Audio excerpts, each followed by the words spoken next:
estado predicando acerca de las frases de Cristo en la cruz.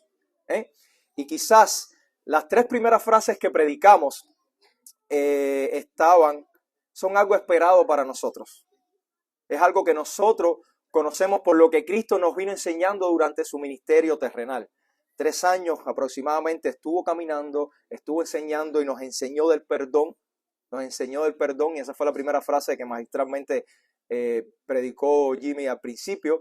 Nos enseñó acerca de la salvación, la segunda semana que predicamos, y nos enseñó acerca del amor al prójimo, que todavía no la he podido editar, pero conozco la frase, que fue la que se predicó la semana anterior. Eran cosas esperadas, eran cosas que Cristo nos había enseñado, pero les confieso que la 4ª frase era algo que no esperaba. De hecho, cuando alguien se para aquí a predicar, tú tienes que estar convencido 100% y haber entendido completamente el pasaje para que tú puedas enseñarlo, ¿verdad? Eso pasa en todas las escuelas.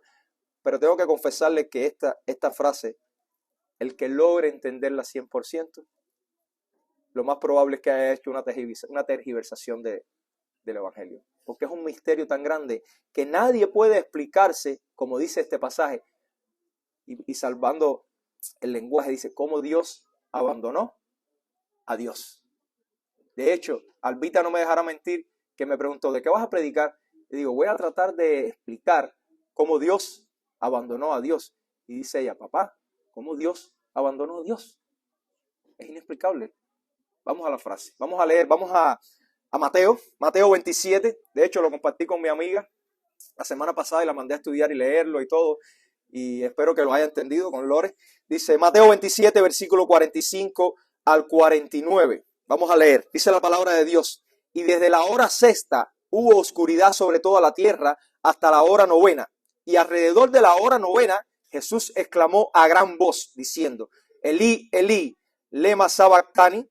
Esto es, Dios mío, ¿por qué me has abandonado? Algunos de los que estaban allí al oírlo decían, este llama a Elías. Y al instante uno de ellos corrió y tomó una esponja, la empapó en vinagre y poniéndola en una caña le dio a beber. Pero los otros dijeron, deja, veamos si Elías viene a salvarle. Oremos. Amado Padre, te doy gracias por esta mañana y te ruego, Señor, que tu palabra sea predicada fiel, Padre. No me permitas, Señor, desviarme de tu camino, el cual tú has traído aquí. Señor, que sea tu palabra. Si hay algo que no es de tu agrado, elimínalo, Señor. Y sobre todo, glorifícate como siempre te ruego, Señor, y perfecciónate en la debilidad de este siervo, que es incapaz de hacerlo, Señor. Ayuda, Señor, al corazón que está frío, a que entre en calor. Señor, ayuda al que está caído a levantarse, Señor. Y sobre todo, Señor, siembra tu Espíritu Santo en los corazones de los que no te conocen. Te pido esto, Señor, en el nombre de Jesús. Amén. Ok, como les decía, la 4ª frase es algo que tú no te esperas. Dios abandonando a Dios. No estamos acostumbrados a escuchar que Dios abandona a nadie, ¿verdad? Siempre cuando yo a mis hijos, ahora que estuvimos en un parque ahí en Orlando, se montaban en una agrey, la trepé en una caminadera de esa por altísimo y había que escalar y eso. Y yo le decía, tú no estás sola. Papá está contigo, pero Dios nos está cuidando. Así que tú no estás sola. Y desde chiquitos los niños están acostumbrados a escuchar que Dios no abandona a nadie. Aunque esto no es lo que estamos viendo en la cruz. Estamos viendo que Cristo dijo, Dios mío, ¿por qué me has abandonado? Realmente no es que Dios esté abandonando a Dios. Realmente es que la divinidad de Dios está volteando el rostro a la humanidad de Cristo. Recuerden que Cristo era, y esto es importante que lo entendamos, 100% hombre y 100% Dios. Pero vamos a estudiar el pasaje. Lo primero que aparece en el pasaje es una oscuridad. Los 3 evangelios sinópticos, que son Mateo, Marcos y Lucas, que miran a toda la historia de Jesús desde una misma óptica, desde un mismo ángulo, hablan de esta oscuridad. Debió haber sido algo impresionante cuando cada uno de ellos lo menciona. Dice, desde la hora 6ª, esto es más o menos las 12 del mediodía. Esa es la hora 6ª. Hubo oscuridad sobre la tierra hasta la hora 9ª, que eran las 3 de la tarde. Ustedes se imaginan que estemos a punto de mediodía afuera y de repente hay una tiniebla que no podamos ni vernos casi. Debió haber sido algo sobrenatural, algo inexplicable. De hecho, la ciencia ha tratado de explicarlo y han tratado de darle una explicación natural, pero es muy poco probable que en la época de la Pascua en Israel, en ese momento específico, hubiera habido un eclipse de sol. No hay ninguna probabilidad por la ubicación de los de los planetas. Lo que hay que recordar es que en ese momento en la cruz se estaba llevando a cabo ¿qué? Un juicio. Se estaba llevando a cabo un juicio donde Cristo, desde la primera frase que dice, Señor, perdónalos, perdona a la humanidad, Señor, perdónalos su pecado. Cristo le pide ¿qué? Que cancele el juicio que Él iba a llevar a cabo. Cristo le pide que cancele esa deuda que teníamos cada uno de nosotros. Pero eso no quería decir que no había que pagar. O sea, Cristo está pidiendo que cancele la deuda, pero alguien tenía que pagar. Y para que esa deuda sea cancelada, había que dar una fianza. Si tú te comes una luz roja ahora y tú vas a prisión por atropellar a alguien y alguien viene y paga por ti, tú eres absuelto. Pero eso no quiere decir que tú dejas de ser culpable, ¿verdad? Solamente que alguien pagó por ti. Ahora tú estás en deuda con esa persona. Y eso es lo que estaba pasando ahí. Eso es lo que estaba ocurriendo. Estaba ocurriendo un juicio, había una deuda que pagar y Dios la estaba cobrando. La justicia de Dios es un atributo muy importante que muchas veces olvidamos. Conocemos a ese Dios que es todo amor, conocemos a ese Dios que es todo bondad, conocemos a ese Dios que es todo misericordia, pero olvidamos que Dios tiene un atributo que es la justicia.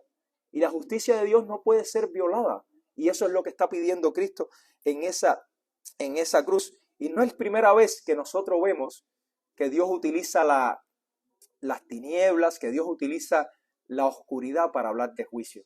Ustedes se recuerdan la 10ª plaga, la 10ª señal que Dios le dio a los egipcios. Ayer casualmente estábamos viendo una serie que salió en Netflix que está bastante adecuada con respecto a Moisés. De hecho, si ustedes recuerdan la 10ª plaga, que fue la muerte de los primogénitos, de cada uno de los primogénitos, incluso de los animales en Egipto, la 9ª plaga, hay que hacer memoria. Les voy a leer lo que dice en Éxodo 10, donde describe el inicio de la 9ª plaga. Éxodo 10, versículo 21 al 23 dice, el Señor le dijo a Moisés, levanta los brazos al cielo para que todo Egipto se cubra de tinieblas, tinieblas tan densas que se puedan palpar.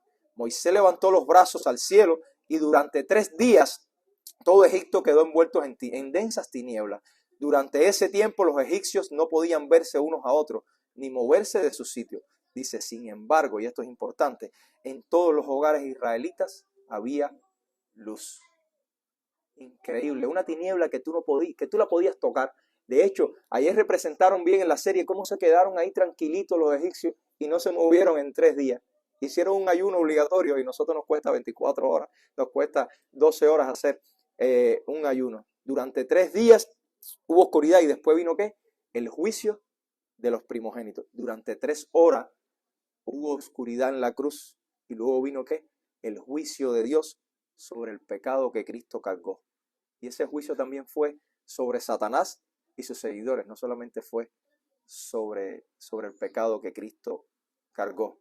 Y es cierto que durante esas 3 horas de oscuridad el Señor estaba llevando a cabo una transacción, como hablamos, un cambio, una transacción eterna donde Él asumía la culpa por nuestros pecados y era condenado por ello. Él había pedido la cancelación contra nosotros y luego vamos a ver cómo eso se pagó. Pero lo que quedó claro ese día, hermanos míos, es lo siguiente. 3 horas estuvo Cristo en la oscuridad para que tú hoy no tuvieras que estar en oscuridad toda la vida. 3 horas pagó Él por ti para que tú no tengas que vivir eternamente en oscuridad. Para que tú vivas como vivió el pueblo de Israel en los tiempos del Éxodo cuando la 9ª plaga. Recuerden que les dije, esto es importante. Egipto vio oscuridad, pero las casas de Israel en Gosén, ¿qué tenían? Luz. Tenían claridad, porque Dios los había protegido durante todas esas plagas. Y en ese momento en la cruz, Cristo actuó como ¿qué? Como abogado, como alguien que estaba intercediendo, pero dejó bien claro que el día del juicio final, Cristo no va a venir como abogado, Cristo va a venir como juez. Dice que todo ojo lo verá, que todos los reyes de la tierra se van a arrodillar, porque Él va a juzgar. Él va a juzgar. Y serán echados todos los que no crean. Como dice Mateo 25:5, donde habla de la parábola de los talentos.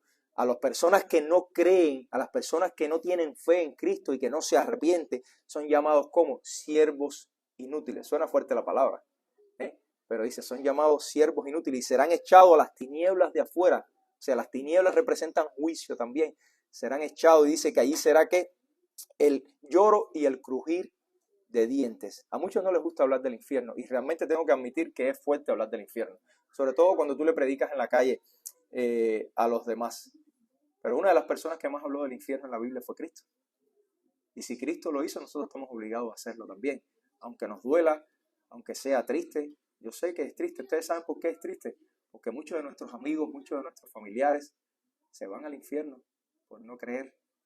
Por tanto, nosotros somos los que estamos encargados de llevar el mensaje.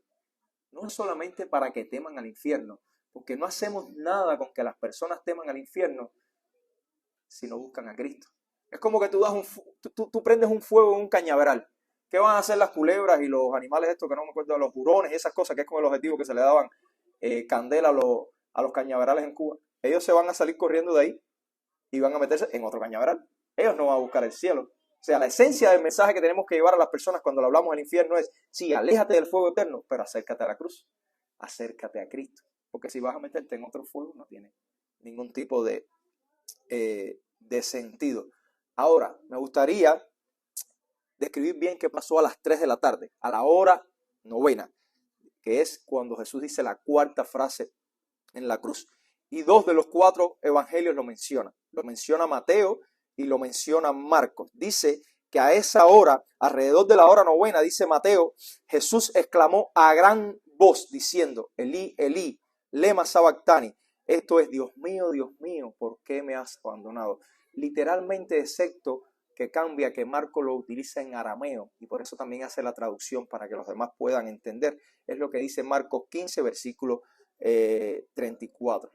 Esta fue la última soledad que experimentó Jesús. Y alguien dirá, ¿cómo que la última soledad? Bueno, si usted revisa qué pasó a partir del jueves, el día anterior, después de la Santa Cena, Jesús se fue quedando solo poco a poco. Primero se fue Judas, ¿recuerdan? Que Jesús le dice, ve a hacer lo que tienes que hacer. Se quedó con 11. De ahí salieron y a Getsemaní nada más lo acompañaron 3. ¿Y qué pasó con esos 3? Se quedaron dormidos. Jesús los critica porque no podían ni siquiera velar en el tiempo que él estaba orando. Y durante todo el proceso de captura, cuando lo llevaron al juicio en la plaza, Juan y Pedro lo acompañaron, pero al final los dos hicieron ¿qué? Paticas para que te quiero, y Pedro lo negó. Eso todos los conocemos. El único que estaba al final, del cual se predicó la semana anterior, fue ¿quién? Juan, que estuvo al lado de su madre en la cruz. Pero esto no es nada nuevo.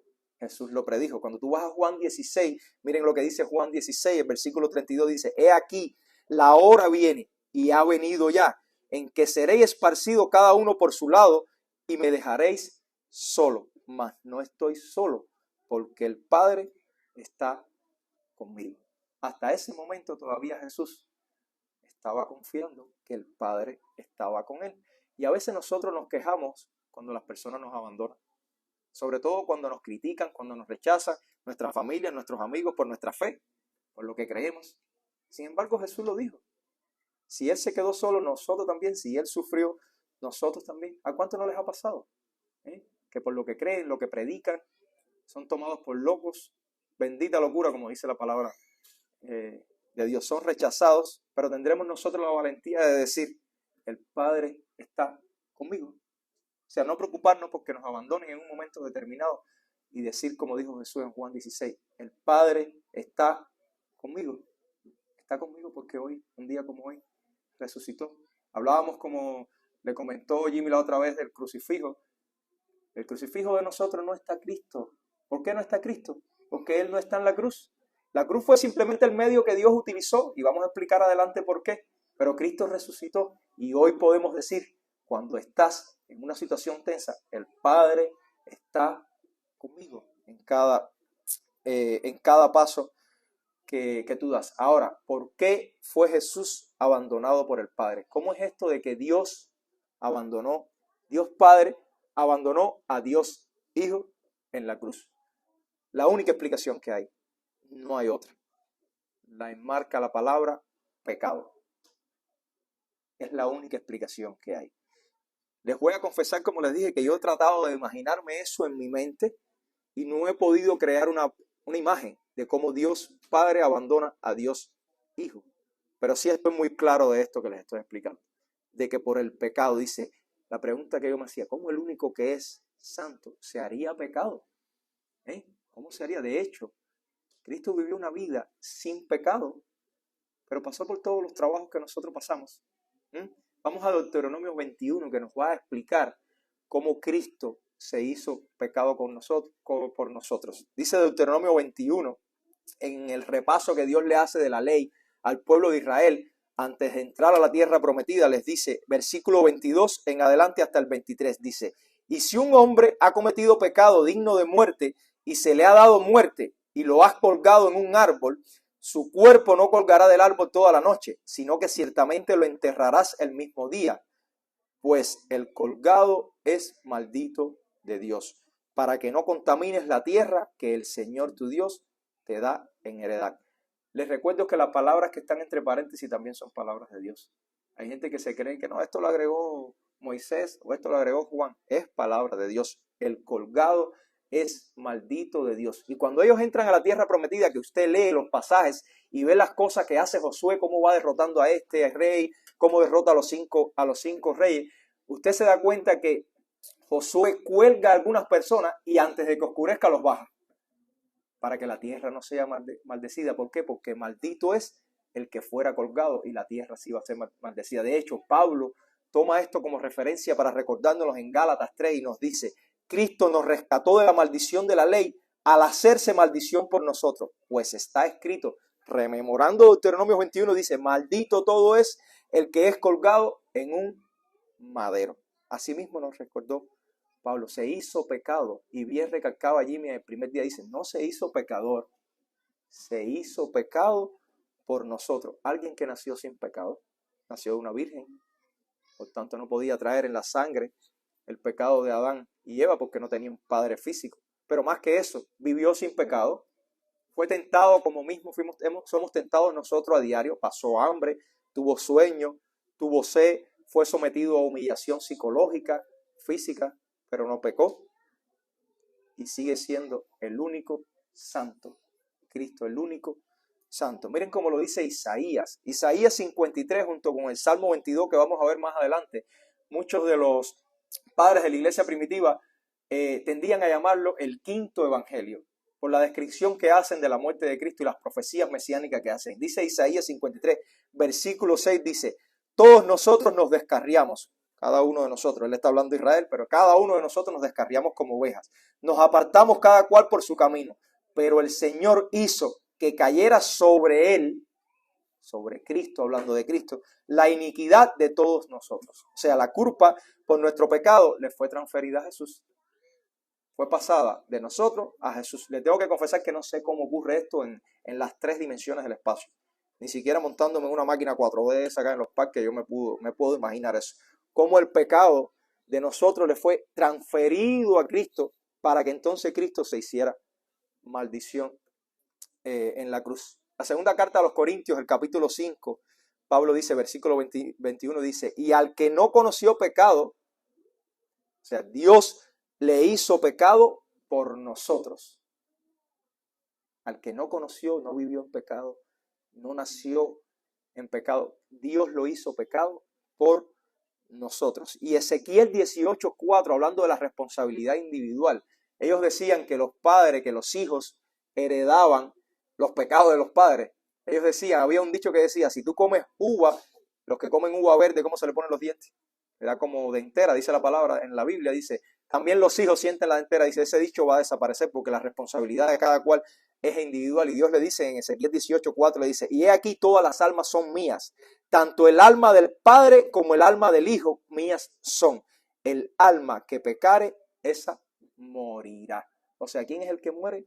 El que cometa pecado. Romanos 6:23 nos los aclara. La paga del pecado es muerte. Por tanto, Cristo, al hacerse pecado en la cruz, Dios podía derramar sobre él justamente, sin ser injusto, recuerden lo que hablamos de la justicia, toda la ira que él tenía sobre la humanidad. La derramó totalmente sobre Cristo y Cristo pagó la correspondiente culpa por cada uno de nosotros. Lo que nunca antes había ocurrido en la historia de la eternidad ocurrió en la cruz. Por primera y única vez, el Padre y el Hijo se separan.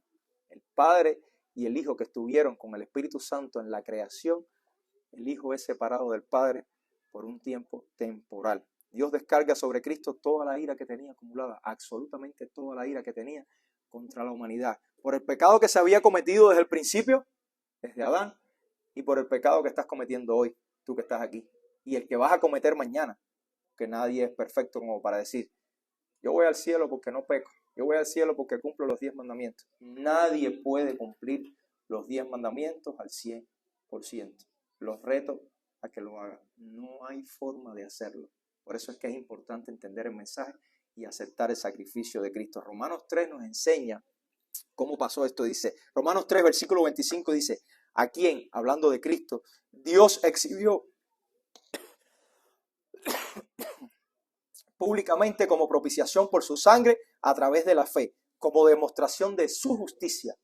La justicia de Dios cayó sobre Cristo, porque en su tolerancia Dios pasó por alto los pecados cometidos anteriormente, para demostrar que en este tiempo, Pablo está hablando a los romanos, en el tiempo de la cruz, su justicia, a fin de que Él, o sea, Dios, sea justo y sea el que justifica al que tiene fe en ¿quién? En Cristo. Es lo que nos está explicando Dios. Pasó por alto todo, borrón y cuenta nueva con todo. Recuerden que la palabra dice, sí, a través de creer en Cristo, Dios coge todos tus pecados y los tira, ¿qué? Al fondo del mar. Y te pone un cartel que dice, no fishing, no pescar, para que nadie se acuerde de eso. Pero usted tiene que creer en Cristo. Usted tiene que tener, gracias. Entonces, hermanos míos, algo que tenemos que aprender, el pecado es dañino en todo y desde todo ángulo. No hay forma de que alguien diga, no, yo digo una mentira piadosa y eso no me va a hacer daño. El pecado fue lo que llevó a Cristo. El pecado nuestro fue lo que llevó a Cristo a la cruz. Y fue lo que hizo que Él pagara lo que tuvo que pagar por nosotros. El pecado te separa de Dios. El pecado te separa de los que te rodean. El pecado te separa de ti mismo. ¿Ustedes se acuerdan la parábola del hijo pródigo? Él se da cuenta por su pecado y dice, volvió en sí. Hasta se había perdido su relación con él mismo.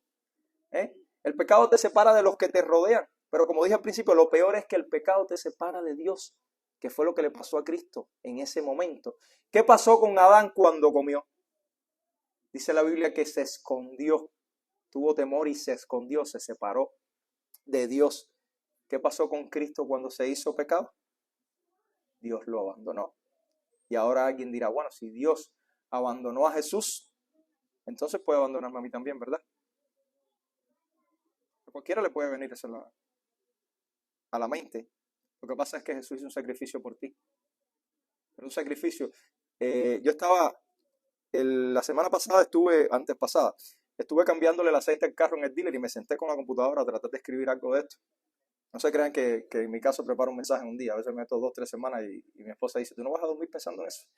Y entonces estaba sentado en el dealer y me puse a escribir y miro hacia afuera y había uno de los empleados del dealer. Parece que alguien echó en un tubo de los que ponen las cintas así, las cintas amarillas. Parece que alguien echó un cigarro, una colilla de cigarro. Y ese tubo, por un huequito que tenía, empezó a echar humo. Empezó a echar humo y echaba humo. Y el hombre iba, tomaba un vasito, una jarrita de agua y le echaba agua por el huequito. Pero mientras más agua echaba, más humo salía. Aquello no se apagaba. Yo no sé si se apagó porque yo me moví de ahí, pero aquello no se apagaba. Yo estuve viéndolo como 5 o 7 minutos ahí y aquello no se apagaba. Él corría a la cafetería y no se apagaba. Y mientras escribía, me venía a la mente el pueblo de Israel haciendo sacrificios todos los años, por 1500 años. Dios le había ordenado, cuando usted cometa un pecado, traiga la oveja, traiga lo que usted le corresponda a traer según su poder adquisitivo. Si es una ovejita, usted tiene que poner la mano en su cabeza y simbólicamente estás transfiriendo tus pecados a la oveja. Y esa oveja después era ¿qué? Sacrificada.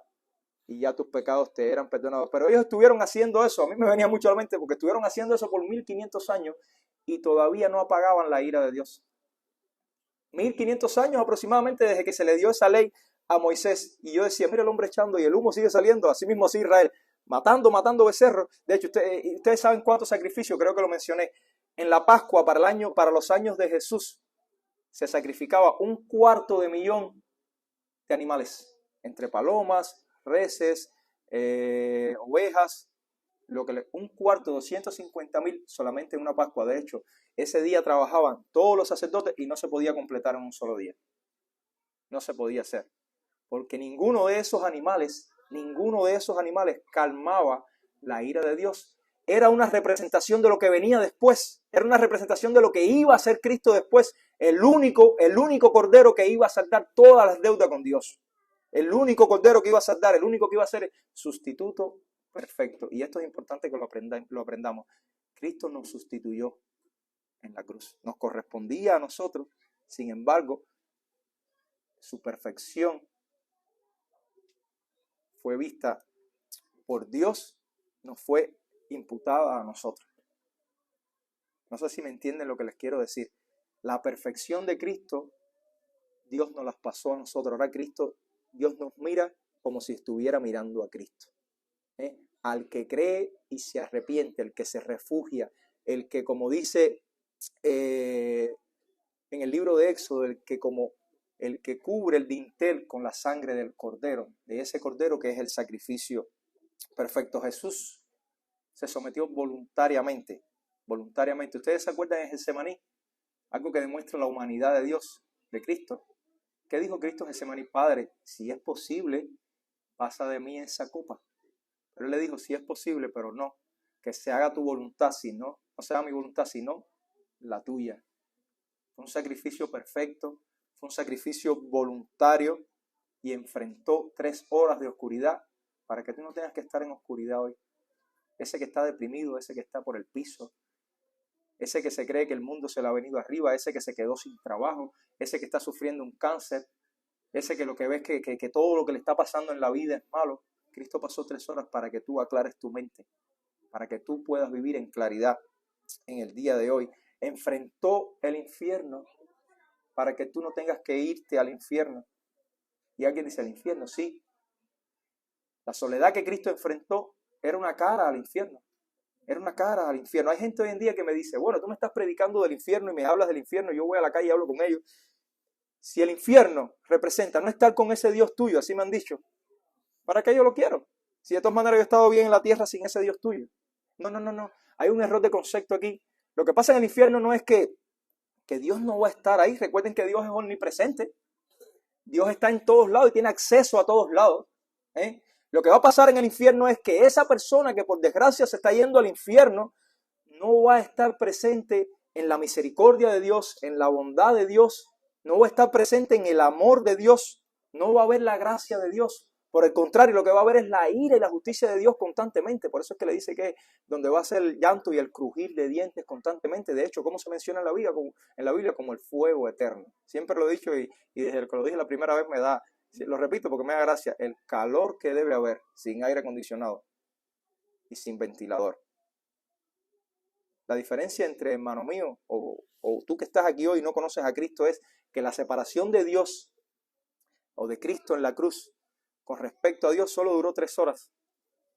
Pero si tú no crees en Cristo, la separación va a ser eterna. La línea de la eternidad es inimaginable. Como dije una vez, 76 años la esperanza de vida al nacer.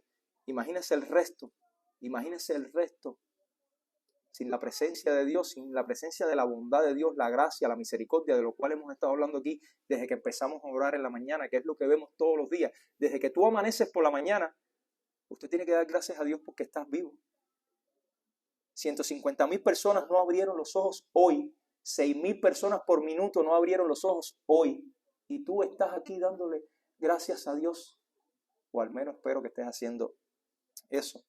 Ahora bien, hay una pregunta. Si Jesús sabía desde la eternidad a qué vendría, a vivir una vida sufrida, desde que nació, desde antes de nacer ya Jesús estaba pasando trabajo.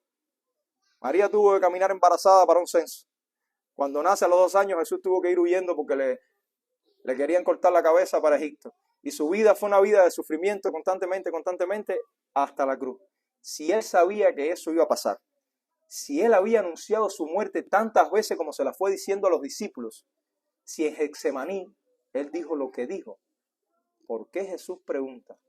¿Por qué me has abandonado? Si Jesús sabía, ¿para qué lo pregunta? Eso me estuvo martillando la cabeza mientras yo estudiaba el pasaje. Si Jesús sabe todo, ¿por qué pega un grito? Estará esperando que Dios le responda ¿por qué? Si él sabía. Y estuve buscando algunas cosas para poder estudiar este tema y me encontré un comentario de John Piper que que estaba bien aceptado y lo quise traer más o menos como él lo dijo. Primero, el grito de Jesús, porque era un grito. Ustedes se imaginan a alguien que había sido desangrado. ¿Alguien ha visto algún flagelo alguna vez? Es un látigo con pedazos de huesos o hierro en los extremos y cuando te da, que te ala para atrás, los que han visto la pasión de Cristo, saben cómo ocurre, que te ala, te arranca, te puedes poner las vísceras, la cantidad de sangre que se pierde, la deshidratación que hay ahí, la sed que esto genera. Imagínense que Cristo gritó, dice Marco dijo, Mateo dice a gran voz y Marco dice con fuerte voz. Es como yo diría, dice Piper lo denominó como el grito de los condenados. Es como un recordatorio. No es que yo no lo veo como que Cristo está esperando respuesta del Padre, porque Él sabe. Es lo que te está recordando y te está diciendo, mira hasta donde te lleva tu pecado, mira hasta donde te está llevando el pecado.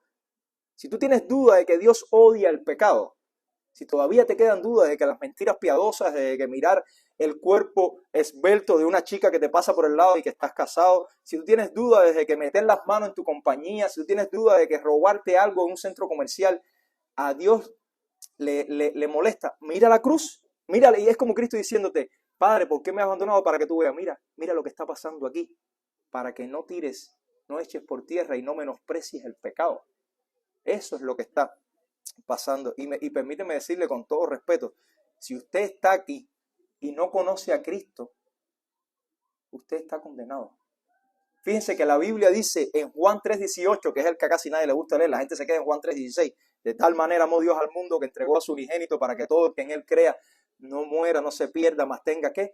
Vida eterna. Nos encanta el centro de la Biblia y eso lo digo yo cada vez que voy a la calle. Pero todo el mundo se queda ahí y se frena, es como le pone un stop. Y cuando llega a Juan 3:18, el versículo, la parte B dice específicamente, pero el que no cree ya ha sido condenado porque no ha creído en el nombre del unigénito de Dios. O sea, no es que tú que no conoces a Cristo te estás condenando todos los días, es que tú naciste condenado.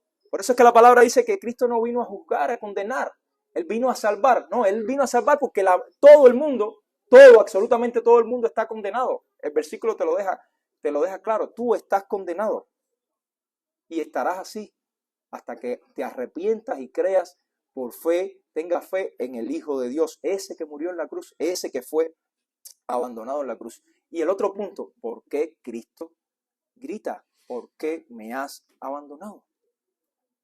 Vayamos al Salmo 22. El Salmo 22, como les mencioné al principio, es como tomado por la iglesia primitiva como el quinto evangelio también, uno de los elementos del quinto evangelio por tantas profecías. Un salmo mesiánico, habla todo específicamente de Cristo, se menciona 15 veces en el Nuevo Testamento, aplicó en el sentido inmediato a David, una situación puntual que le estaba pasando a David, pero a largo plazo aplica ¿a quién? Al hijo de David, a Cristo, al Mesías. Dice el Salmo 22 al principio, que es lo que Cristo les estaba tratando de recordar. Dice literalmente la frase que dice Cristo, dice, Dios mío, ¿por qué me has abandonado? ¿Por qué estás tan lejos de mi salvación y de las palabras de mi clamor? Dios mío, de día clamo y no responde, y de noche, pero no hay para mí reposo. ¿Ustedes se imaginan que tú estés en una situación difícil y empieces a clamar en un salmo, sobre todo deshidratado? Si cuando yo voy al dentista trato de memorizar el Salmo 23 y se me va de la mente. A mí el ruidito ese de la maquinita, ¿a ti también? Eso me saca de mis casillas. Yo empiezo. Pero ustedes se imaginan la situación que Cristo estaba viviendo. Para que esté a esa hora, es que Cristo es la palabra, el logo. Él lo hizo todo. Él no estaba haciendo más que lo que él mismo había escrito. Él estaba repitiendo lo que él mismo había mandado decir a David en ese tiempo. Y por otro lado, le está dando a cada uno de los que están ahí abajo, los fariseos, los líderes que estaban ahí judíos y el pueblo. Ustedes se acuerdan que el pueblo cuando entró a Jerusalén triunfante, Cristo que Hosana, Hosana. Ese mismo pueblo estaba gritando crucifíquenlo el otro día, días después. Ese mismo pueblo estaba ciego. Un pueblo que había escuchado y se había aprendido los salmos. Los niños israelitas tenían que aprenderse el Éxodo, tenían que aprenderse el Pentateuco desde chiquito. Y ellos habían recitado los salmos. Y estoy seguro que en más de una ocasión difícil, ellos habían recitado el Salmo 22. Se los estaba diciendo. Pero tenían una ceguera espiritual y Cristo se las estaba recordando, para que vean la profecía que se está cumpliendo aquí. Lo que David dijo hace tantos años atrás se está cumpliendo hoy delante de sus ojos y ustedes No entienden nada, como decía Jimmy al principio, qué necios son. Y todavía los hay hoy que son necios, que conocen la historia. Todo lo que hizo Jimmy al principio es una explicación que se la recomiendo en un libro de, si mal no recuerdo, de Josh McDowell, evidencia que sí es un veredicto de todas las cosas que pasaron ese día en la resurrección y cómo no hay forma de que se roben el cadáver, cómo no hay forma de que los discípulos hayan combatido a los romanos y una serie de cosas. Qué necios son. Jesús de la cruz le estaba recordando, recuerda lo que David decía, Dios mío, ¿por qué me has desamparado? Y lo estoy viviendo yo aquí y ustedes siguen sin entender. Tenían una venda en los ojos como muchos tienen hoy, que no quieren escuchar. Pero más que eso, si tú sigues el pasaje que estamos estudiando en Mateo 27, dice, algunos de los que estaban allí al oírlo decían, este llama a Elías. Y al instante uno de ellos corrió y tomó una esponja y la empapó en vinagre y poniéndola en una caña le dio de beber. Pero los otros dijeron, deja, veamos si Elías viene a salvarle.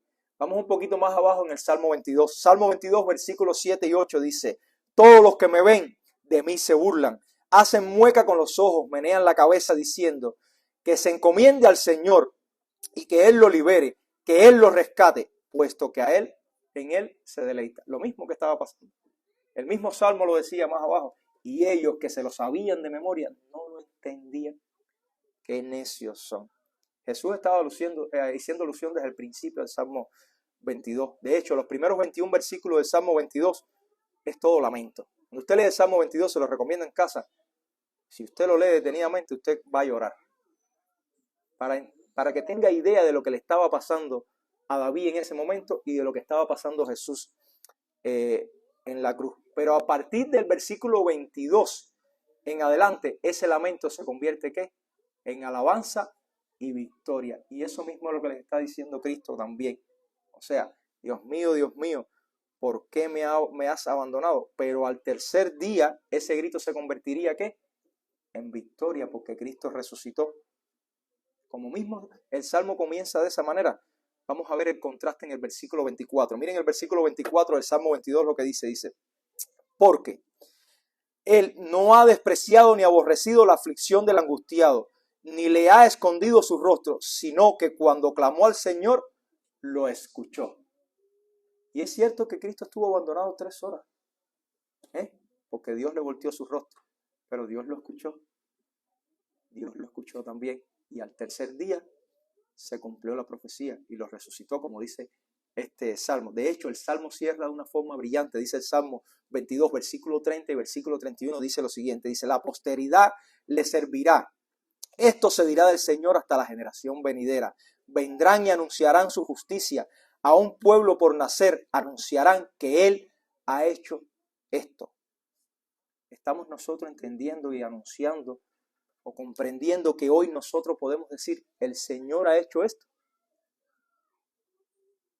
Que usted te pare en cualquier sitio y le diga, quizás yo no entiendo muchas de estas cosas, pero yo sé que el Señor ha hecho esto. Yo sé que el Señor llevó a Cristo a la cruz.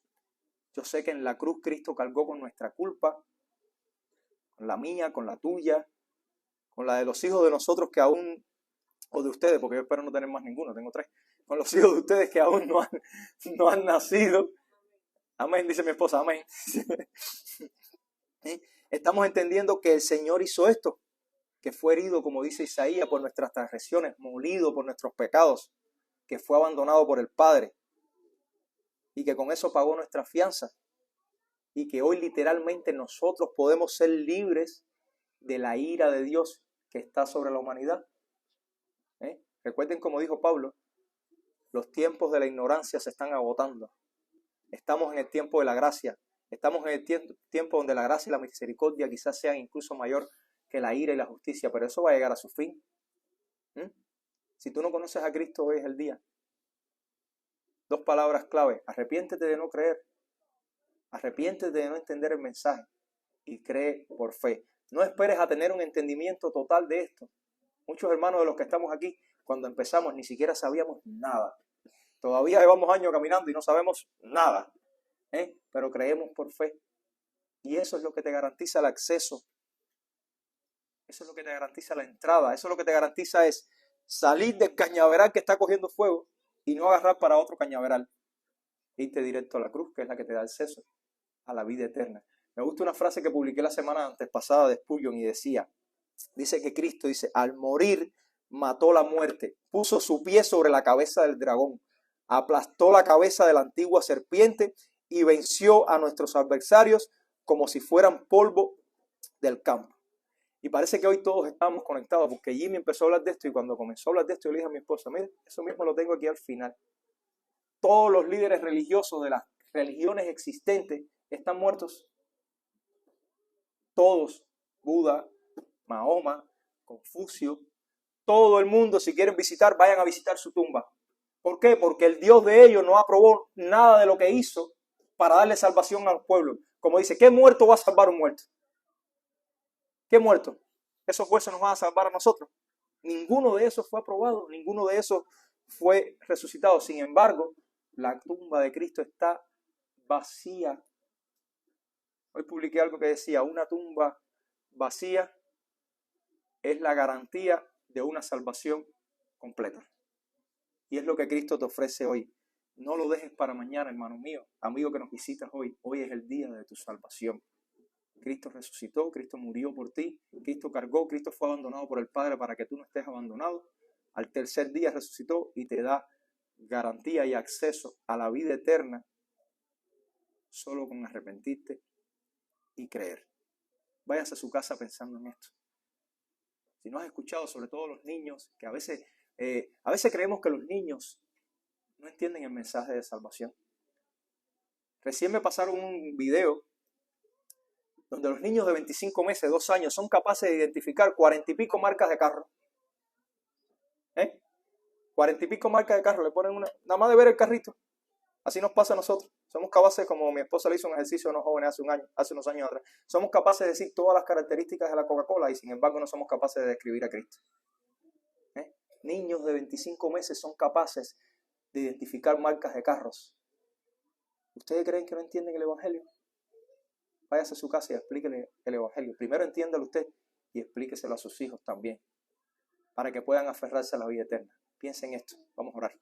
Amado Señor, te damos gracias por esta mañana. Gracias, Padre, porque esa frase, Señor, que retumbó ese día en medio de esa oscuridad, Señor. Dios mío, ¿por qué me has abandonado? Es una demostración de que, Padre, tú aprobaste el sacrificio perfecto de Cristo en la cruz. Tú aprobaste al sustituto perfecto, Señor, al Cordero perfecto que tú habías destinado desde la eternidad. Gracias, Señor, porque a través de eso nosotros los que te conocemos tenemos vida eterna, Señor. Y sabemos que vendrán tormentas, vendrán dificultades, Señor.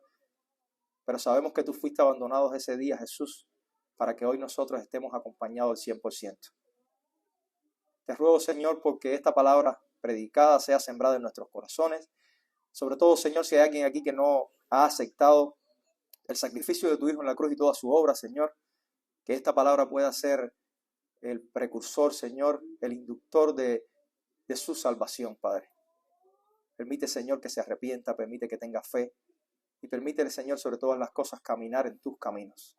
Bendice a tu iglesia, Padre, bendice tu pueblo, bendice tu nación, Señor. Bendice este país, Señor, que nos ha llevado de la mano también. Tú nos has proveído a través de ellos. Permite, Señor, que los dirigentes de este país se volteen a ti y que entiendan que solo hay un camino para sacar adelante la nación, Padre.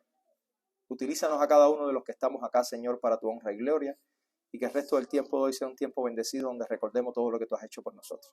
Te ruego todo esto en el nombre de Jesús. Amén.